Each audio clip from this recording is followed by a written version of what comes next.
भवानी माया नारायणीशानी शारदेत्यम्बिकेति च गर्भसङ्कर्षणार्थं वै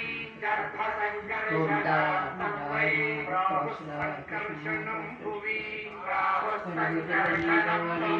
रामेति लोकरमणात् फलमदुच्छ्रयात्